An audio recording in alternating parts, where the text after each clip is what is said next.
In the future, your wife's a robot. Sign me up. The opening scene is a man advertising the perfect wife. Okay, come on, before we even go anywhere, we all know there's nothing like that. That being said, this woman in a French-made costume has aroused my curiosity. The advertising guy ends with, update your wife, upgrade your life. Sounds like the future version of happy wife, happy life. Now we're at this big company building. The name of the company is Wifelike. Hey, that's the name of the movie. Two guys are talking to each other. The one on the left is the hologram of Marion Venter, founder of Wifelike. The other is William, an agent of the company. William, who is one of the leading agents in the region, lost his wife and Marion got him a new one. It's called Wife Warranty. Marion's hologram then disappears and a woman comes in to tell William that his wife is ready to go home. They both go into a room where he sees three women. Then while he's looking at the one in the middle, his mind is taken aback to when a woman named Meredith came knocking at his door asking him to sign a petition to end Wifelike. Yeah, not a chance. He's home now with his new automated wife and he's now programming her, reminding her how to breathe, how to walk, do the dishes, all that stuff. They do introductions and it turns out the woman is Meredith. In case you're confused, here's the quick rundown. William eventually married Meredith, the woman who tried to convince him to sign a petition against Wifelike, but after her passing, he turned to Wifelike to get her back. So over time, it's expected that the minds of Meredith and his new robot should merge and it would feel like his wife is back. Got it? Okay. At night, they're both in the room and they have to go through a series of settings before sleeping time can happen. After fiddling with the settings, they finally cuddle. Now the only problem is afterwards, Meredith has to go in charge. But instead of charging, she's killing a butterfly. Aren't you supposed to at least try to have human feelings? Next day, people from an organization called the SCAIR, Sentient Citizens for AI Rights, are protesting against Wifelike, saying the robots who are referred to as companions deserve rights. We also find out that they're stealing the companions too. Wifelike has been trying to track the leader, the ringmaster, down, but they have not been able to. According to William, the SCAIR,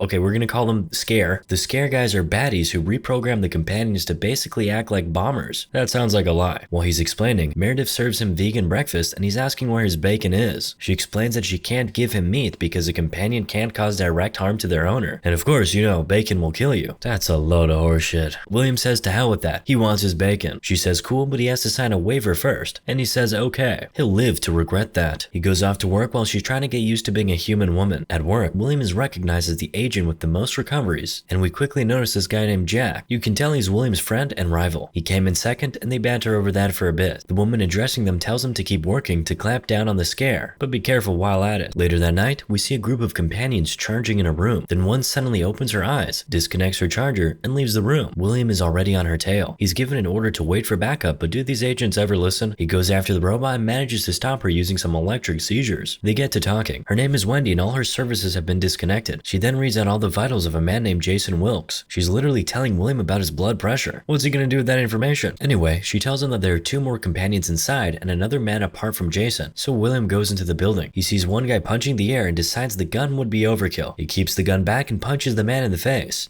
Jason comes out with the companion he is using as a human shield. Or should I say, robot shield. He tries to shoot William, but before he could draw his gun, William clapped him with 3 shots. Easy. After all danger has been neutralized, Jack enters. Always coming in second, Jack. William asks him to take care of them and he leaves. Back at his house, Meredith starts charging and goes into dream mode, where she meets Ido, her interactive dream operator. In the dream, it's her birthday. She's first with William, and then a twin woman named Liddy comes to take her away for a dance. Liddy is introducing her to everybody and telling her that everybody in her dream can be whatever she wants them to be. Then a guy in a mask hands her something that he says will help her remember. She asks him what it is, but he walks away without replying. Based. We're back to the real world and William is bringing the companions he rescued back to the company building. The next day, Meredith is asking Ido who the masked man is, but even he doesn't know. She's now asking him to open up about Meredith's hobbies. There's reading, yoga, dancing, exercising, all the typical wifey activities, but there's no knitting. She's compelled to knit for some reason though, so she starts doing just that. Now she's out in the woods on a bike. Where you going, robot woman? Oh, looks like she's had an accident. She meets a strange woman who tells her they're running out of time and they need her to remember. That's all she says before she walks off. Meredith goes back home and tells William about it, but he just said it's women being jealous of companions and continues cleaning her up. Later, they're out in the garden looking at the trees, and William tells her that this used to be her favorite place. Then she says she has a gift for him and he points out that she just used I instead of saying Meredith, so that means they're merging. She now has a concept of self, progress. Most humans aren't even self-aware. The gift is a pillow she knitted earlier, but William points out that Meredith never used to knit, then starts telling her a story of the first time he met her. She was on a park bench reading a book. After the nostalgia, he kisses her and they say, I love you to each other. Cannot relate. Then we see Meredith in her charging pad reading Meredith's diary. In it, she's saying William is the man of her dreams, and all that sweet and mushy stuff. Again, I cannot relate. After reading, she goes into dream mode. She updates Ido on the progress she made today and he takes her into a dream of when she she first met William. Only that man is not William this time around. It's the masked man. When the man attacks her, William wakes her up and comforts her. She's asking him who the masked man is, but he says it's nothing. For some reason, I doubt that. Now, she's on his bed while he's going to throw out the gift she knitted for him in the trash. Now he's back in bed sleeping, and Robot Meredith looks over some recorded videos. The first one we see, they're in a tent doing couple stuff and saying I love you to each other again. By the time William wakes up, Meredith is already up and looking out the window. Next thing, she starts singing for him in Italian. He's now off to work looking for another companion, Lisa Musser, who has been missing for over a year. He walks into an establishment and asks for her from the first woman he saw, and it turns out that that's the woman he's looking for. He believes she was stolen, but she insists she wasn't. She's saying she ran away from her owner on her own, and she'll do it again. Why? She doesn't love him, no matter how many times she'll be programmed to. She begs not to be taken in, but William says he just has to do it. She stands to go say goodbye to a friend, but then she decides she'll rather die free. So she runs away and jumps off the building. Over at William's house, the woman from the bicycle accident is sitting on the couch, and Meredith is shocked to see her there. The woman basically tells her that she needs her to wake up, then tells her she needs to meet the masked man that showed up in her dreams. Meredith tells her what William told her, and what was the woman's response? Men lie. Come on, can we ever catch a break? I'm not saying you're wrong, but still. Anyway, Meredith warns the woman to leave immediately, because the conversation is being recorded and William will see everything, and she says that's even perfect. So she just begins addressing William directly. She says she looks forward to meeting him, and Keen looks forward to seeing Meredith. Keen is the masked guy, by the way.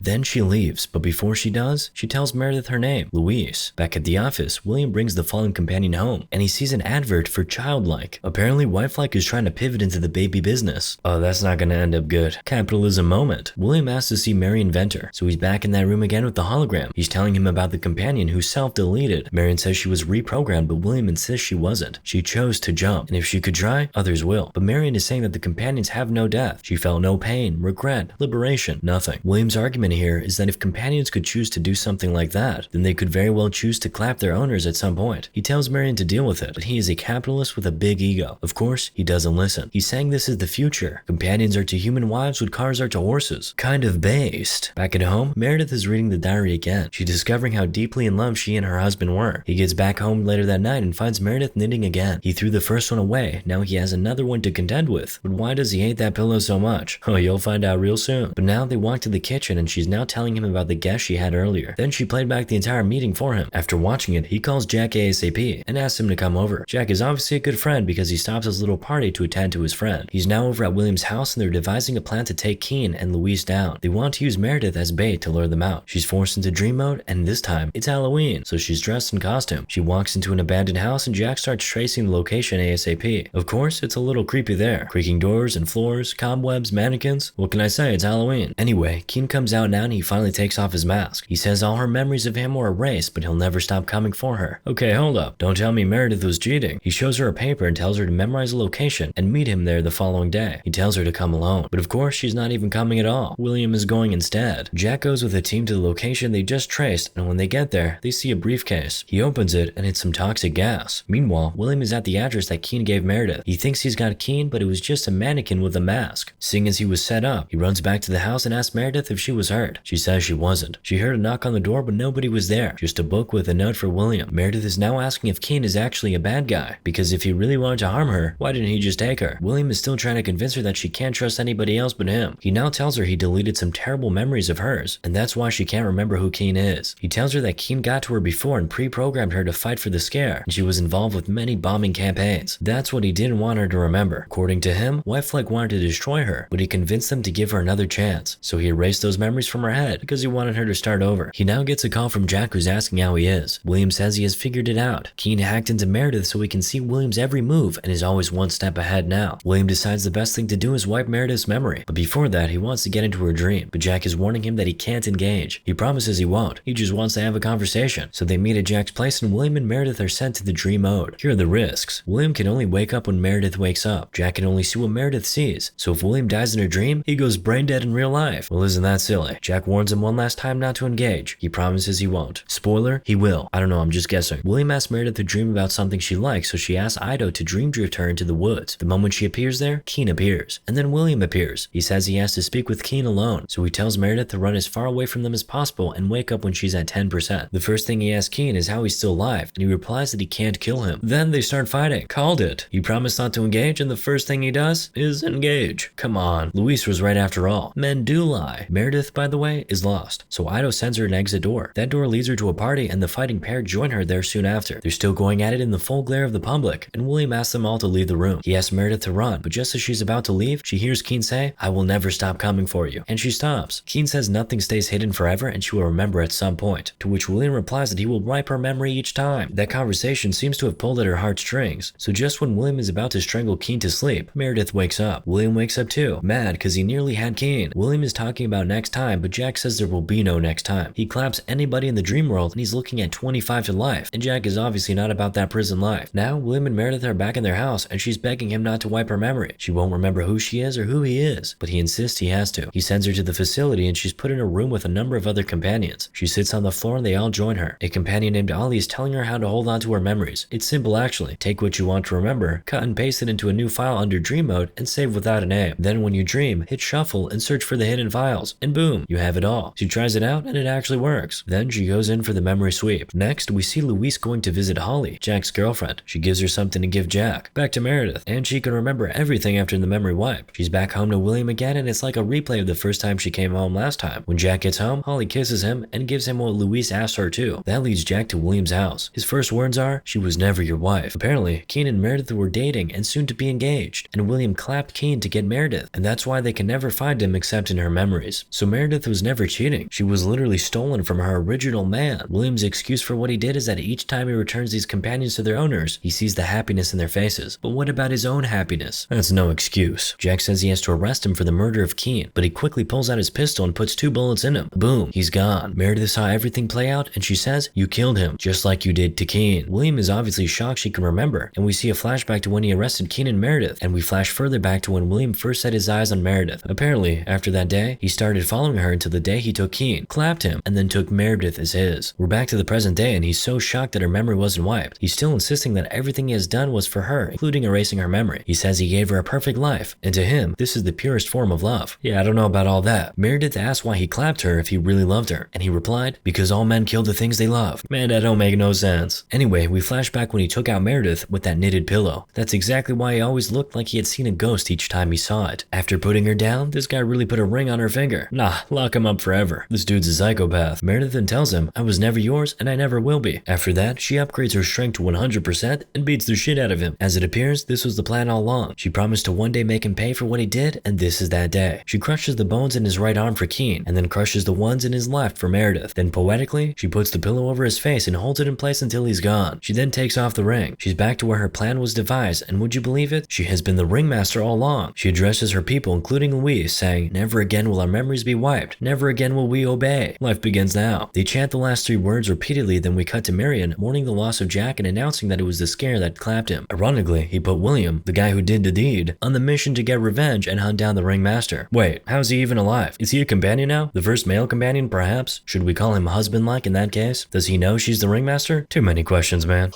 Moral of the story? Elon Musk. This did not make any sense. Anyway, subscribe.